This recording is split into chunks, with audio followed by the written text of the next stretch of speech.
Hey guys, it's Jasma, and today I'm going to show you how to make the easiest and quickest pumpkin sheet cake. Although I absolutely love making really fancy and sophisticated foods, which you see a ton of, sometimes I just crave something that is really simple and sweet that I can whip together in no time. This cake has such a lovely texture, it's packed with lots of different flavors, and it's paired with a nutmeg cream cheese frosting that is whipped up, so it's really nice and airy. This is a really great cake to make if you are a beginner to baking and you don't want to have to touch any of the really complicated baking techniques or fancy decor. Everything about this cake just screams simple and it's super easy, you really can't mess it up. So first, preheat your oven to 350 degrees Fahrenheit. Make sure you do it right before you start because whipping together the batter is just so fast, you want to make sure you have your oven ready to go. Now in a bowl, I'm going to mix together my wet ingredients. Crack in your 4 eggs. Give it a light whisk just to loosen everything up, then add in both types of sugars as well as your pumpkin puree.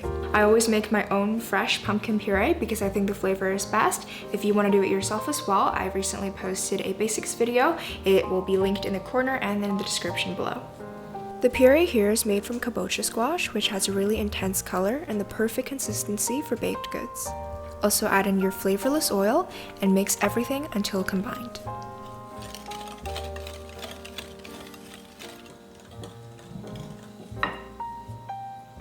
Set the wet ingredients aside and I'm going to sift together the dry ingredients. That includes all-purpose flour and cornstarch.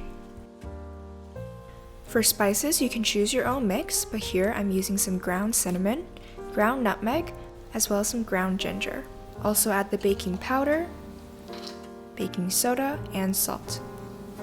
Now pass everything through your sieve to avoid any sort of lumps and also incorporate some more air. Quickly give that a mix just to make sure everything's combined, then add it to your wet ingredients. Be careful not to overmix your batter. I like to start by almost folding my mixture with my whisk and then stirring in a circular motion, scraping down the sides every once in a while, and as soon as the mixture is smooth, then you're ready to transfer it to your cake pan. Prep your cake pan by lining it with some parchment paper for easy removal, and here I'm using a 10 by 10 inch square cake pan. To transfer the batter into the cake pan, I like to hold it quite high so it pops any excess air bubbles.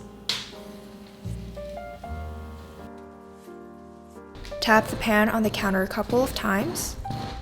Then send this off into your preheated oven for about 27 to 29 minutes. As soon as a toothpick inserted into the center of your cake comes out clean, that means that it is fully cooked. The surface should also be nice and golden brown and springy to the touch. Carefully run a butter knife around the edges of this cake just to loosen it from the cake pan and transfer onto a cooling rack so that it can cool completely. Now that the cake has cooled, I'm going to really quickly make some cream cheese frosting.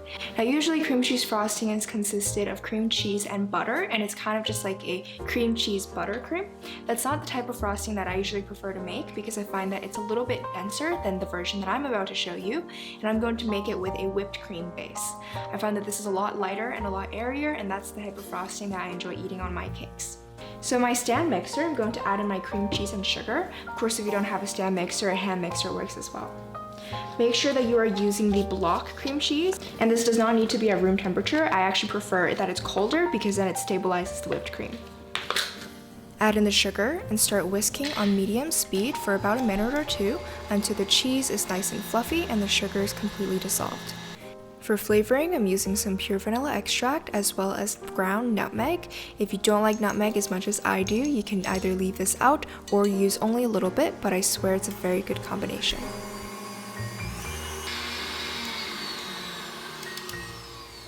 Whisk on medium speed once again until this is fully combined. Don't forget to scrape down the sides.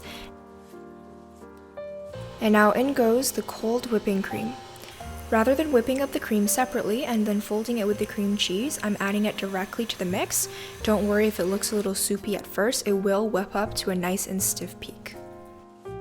To assemble, transfer the cooled cake to a serving platter. Make sure that it is completely cooled or it will melt down your frosting. Then just plop on all of the cream cheese frosting you have onto the surface and spread it out using a spatula or an offset spatula. Now personally, I don't like a ton of frosting on my cakes, so this recipe does not make an incredibly thick layer. However, feel free to adjust the amount based off of your personal preference.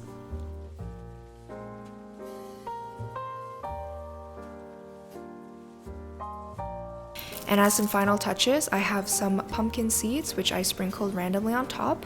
And I'm also grating on some fresh nutmeg. Again, I really like the taste of nutmeg and I think it looks quite nice on the cake, but you can choose to omit it or use another type of spice.